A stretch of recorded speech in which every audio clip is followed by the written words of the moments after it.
Greetings all, and welcome to Lucas Brews, and part 3 of the long-delayed finale of my Revell 1/72nd scale F4U-4 Corsair double build. In this one, I'll be finishing up both my Devotion-inspired Corsairs with some weathering, and also attempting to paint some 3D printed figures I've done up to represent Tom Hudner and Jesse Brown. So, without further ado, let's get into this one. With all the varnish cured, I began the weathering process, first with some metal chipping. I initially used some Vallejo Model Air aluminium and used a fine brush to stipple on chipping and metal scratches.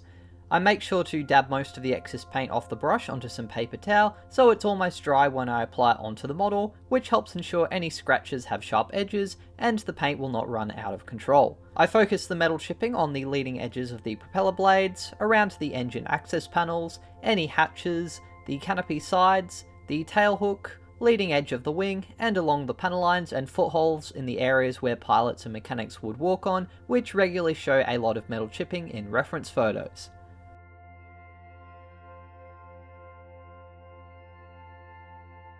While the first layer of chipping dries, I painted the exhausts a base coat of Vallejo Model Color Gold, and then applied the second layer of chipping with some Model Air US Interior Green, which I applied very lightly around the wing area and canopy. This recreates the paint that is chipped away, revealing some of the primer colour, which can be seen on some Corsairs, though with this effect less is often more. With the third and final layer of chipping dried, I then mixed up some Vallejo Model Air Insignia White with some USN Glossy Sea Blue, and used the same dry brushing technique to create more superficial and lighter areas of worn paint and scratches. This also helps cover some of the primer and metal chipping, giving a layered effect and softening everything to a more subtle result.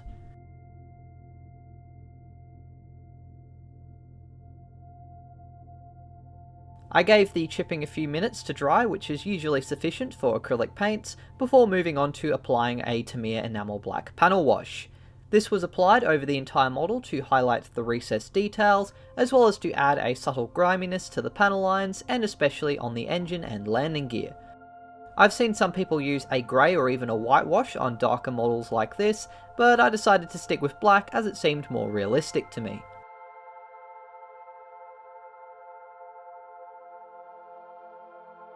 Once applied, I then wiped away the excess enamel wash using some X20 Tamiya enamel thinners and a cotton bud.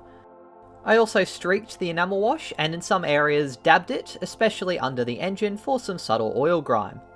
The enamel wash seemed to really tone down the metal chipping to the point where I considered actually redoing it to make it stronger, but in the end I decided to keep it more subtle for a bit of a change.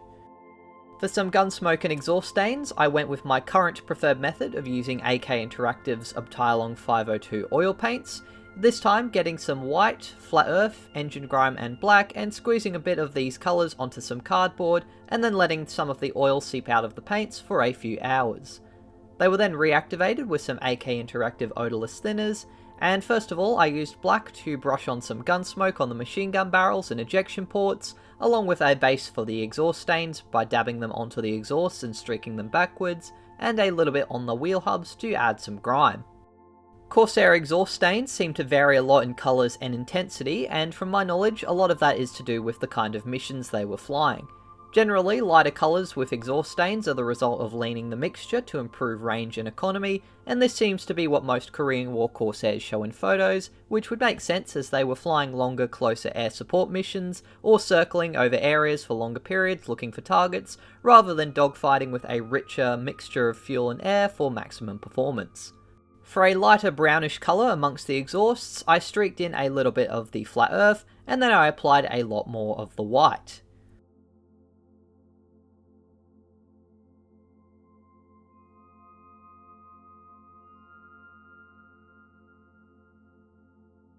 Some lighter stains and grime were also dabbed onto the underside of the Corsair's cowlings with the engine grime colour, and then I dipped a brush in some of the odorless thinners and started to streak the oil paints back to tone them down and also add a streaking effect. For the gun smoke I used a finer brush and the same technique to soften the edges and to streak back the gun stains. Since oil paints require a long time to dry, I set the models aside and worked on sanding the two drop tanks and armaments for each aircraft. The putty and seam lines on the drop tanks were sanded down to a smooth finish using 2000 grit sandpaper, and then I attached them along with some 10-inch HVAR rockets I'd 3D printed onto some balsa wood strips to use as handles.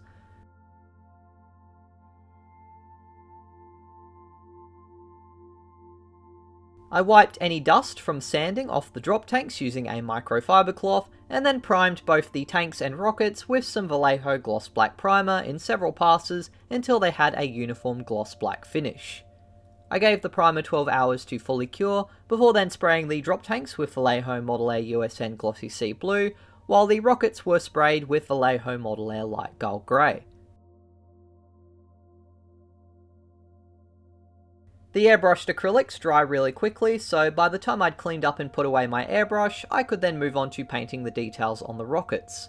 First with some Vallejo Model Colour US Olive Drab for the tips, and then with some USN Glossy Sea Blue for the mounting points, Vallejo Model Colour Flat Black for the firing mechanism, and finally some Vallejo Model Air Aluminium for the very tips of the rockets, based on reference photos. The drop tanks and rockets were set aside, and I cut out some of the new canopies I vacuformed following modifications to my mould, so I had clearer edges to follow when trimming them out. As you can see, my later attempts at the vacuform canopies are much less distorted and clearer compared to the kit's included clear parts, though neither the vacuform or out-of-the-box canopies fit very well to the model, due to them being the later type of flat windscreen used on the Dash 4, but the kit's fuselage is still for the earlier Dash 1 with the rounded windscreen. The canopies were painted with 2 coats of interior green for the inside colour, and then with 2 coats of USN Glossy Sea Blue for their exterior. In between these coats, I slotted the drop tanks onto their racks.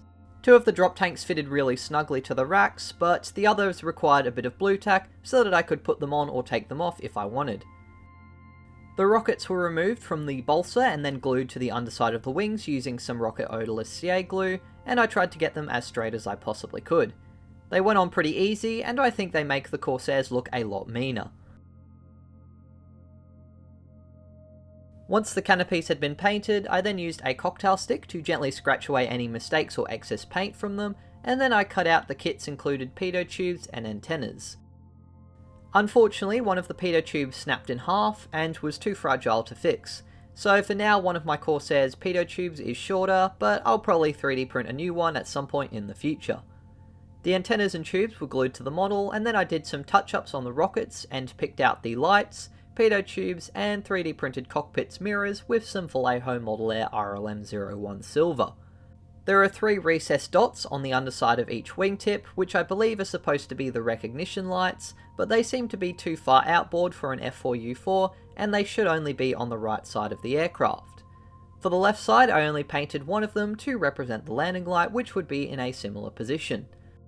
The silver was left to dry, and in the meantime I added the antenna wires with some AK Interactive mega thin rigging wire and some super glue. The rigging wire was glued first to the tail and then stretched the antenna after the cockpit, and once it was in place, the excess was cut off and I added the smaller line that runs from the fuselage to the main wire. This was a pretty easy process, and I even managed to add the rigging without any swearing, which has to be a first.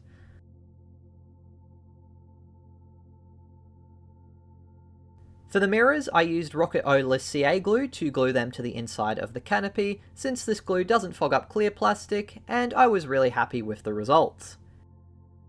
Finally, I painted the left nav light and top recognition light with some Tamiya clear red, the right nav light and the middle recognition light with clear green, and the bottom recognition light was painted with some AK Interactive clear orange. And with that, the Corsairs were completed, but it felt like something was missing. For this build, I decided to also make some pilots to represent Tom Hudner and Jesse Brown, so after several weeks that delayed this video, I managed to design, prototype, then redesign, and finally print out a set of figures that I was happy with that I'll also be selling on my Cults page. I printed them out, cleaned them up in alcohol, removed their supports, cured them, and then washed them again in some warm soapy water off camera, and after some final cleanups, I glued all of the figures to some balsa as I'd done with the rockets. They were then primed with several coats of Vallejo gloss black primer to provide a surface for the paint to stick to. The black is also great for shading, as I could then spray some of Vallejo Model Air Insignia white from above the models to create some shading for their base coats, which is a technique I've seen many other much more experienced and professional figure painters use.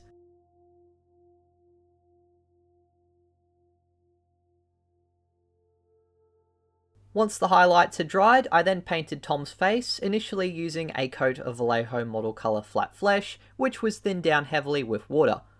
While that dried, I painted Jesse's skin a base of Model Colour German Camouflage Pale Brown, once again very thin and carefully brushed on. I decided to go with the film as a reference for costume design and colours, so I painted Tom Hudner's jumpsuit with AK Interactive's Australian Camouflage Brown, which I thought produced a really lovely tan colour for his flight suit.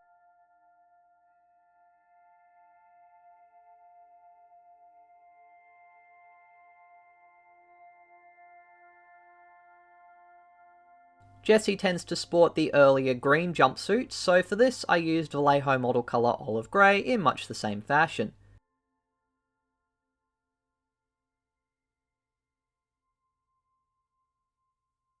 For the figure's jackets, I painted them with a base coat of Vallejo Model Colour Chocolate Brown, and initially I left their jackets unpainted at the back before I realised that their life jackets don't actually fully cover it. For the second layer on Tom's skin, I used some dark flesh, applied with a bit more water so that it would sink more into the recesses of his face as it's a darker colour, while I did the same thing with chocolate brown for Jesse's skin.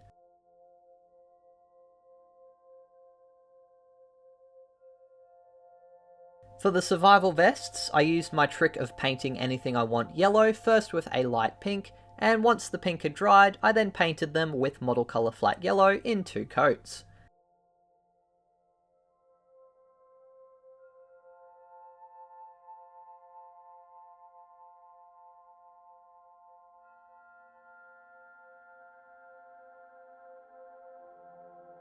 I applied a second coat of paint on their flight suits, followed by another coat of chocolate brown for their jackets, which also helped to neaten up any yellow from the life vests and fully paint their backs.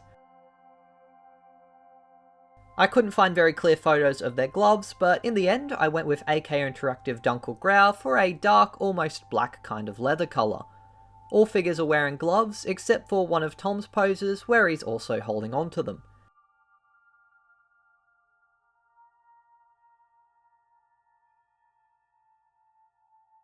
Tom's skin was still a bit too transparent, so I painted another coat of flat flesh, and for their shoes and parachutes, I went with some Vallejo Model Colour English uniform. This produced a nice lighter, almost khaki reddish brown colour, which I think looked quite good.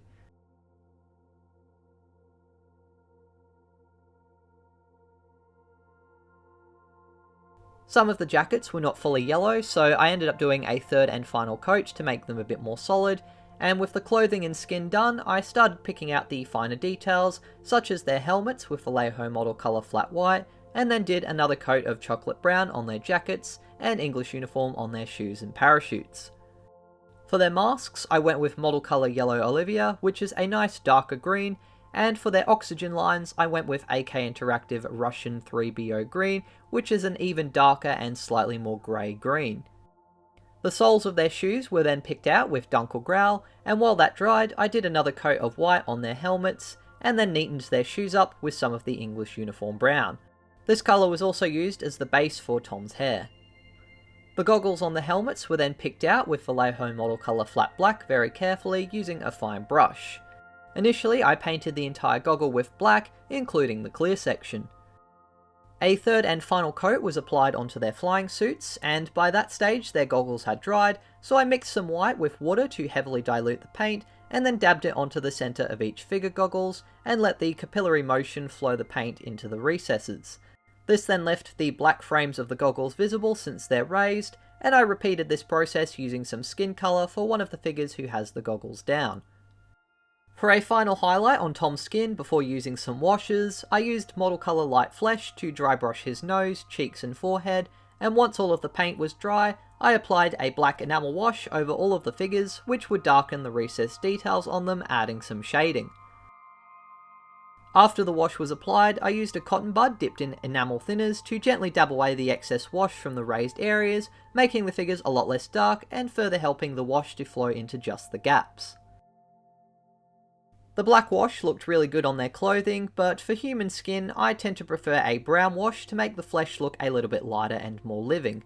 So I applied a brown wash onto each figure's face, and then used a brush dipped in enamel thinners to once again remove the excess.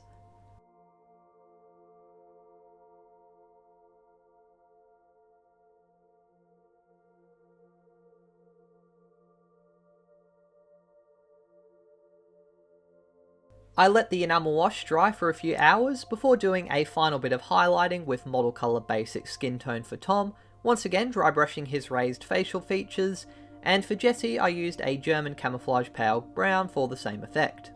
The pale brown was also dry brushed onto Tom's hair to create some highlights and variation as well. With these highlights in the wash done, I sealed everything in with several thin coats of Vallejo water-based matte varnish using my airbrush to build up a protective layer, and then I sat the figures aside for 12 hours to let the varnish cure.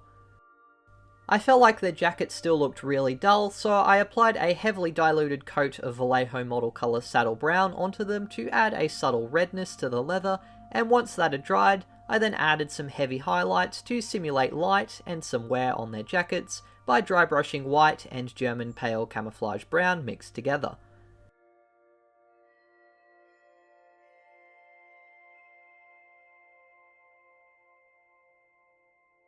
As a final touch, I then brush painted some water-based gloss varnish onto their jackets, goggles and gloves to give them a shinier appearance.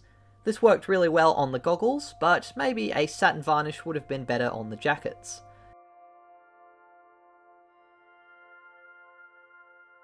Finally, I removed the figures from the balsa and glued the standing figures to some clear plastic, which I had spare from my vacuforming.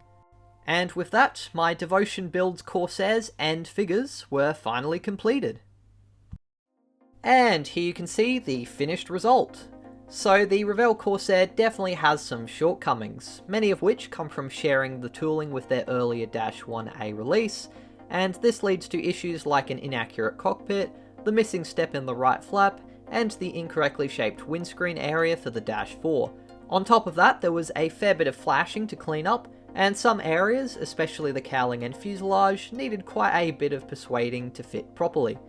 Because of that, I probably wouldn't recommend this kit for a beginner or anyone who's after a quick and stress-free build.